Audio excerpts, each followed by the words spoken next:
নারী জন্মসূত্রে কারোর কন্যা, ধর্মসূত্রে কারোর পত্নী, আর কর্মসূত্রে কারোর মা।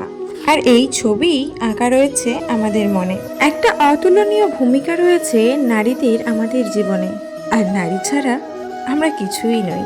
কিন্তু আমরা কি কখনো এটা ভেবেছি এ জীবন হলো তার নিজের? যে নারী সবার কল্যাণ করছেন, তার জীবনের অধিকার তার কাছেই থাকা উচিত, তাই না?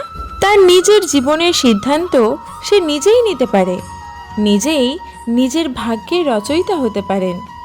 আর এর জন্য আমাদের নিজেদের পাল্টাতে হবে, দৃষ্টিভঙ্গি পাল্টাতে হবে। কারণ এই ধারণা আজ বা কালকের না, এটা ঘটে চলেছে বহু বছর ধরে, আর চলতেই থাকবে যদি না আমরা এটা বদলাই। আর এটা তখনই সম্ভব হবে যখন আমরা নিজেদের মধ্যে পরিবর্তন আনব।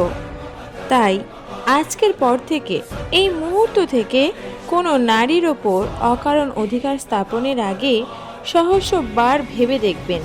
কারণ যখন নারী নিজের অধিকার কেড়ে নিতে বাধ্য হবেন, তখন শুধু এবং শুধুমাত্র বিনাশই ঘটবে।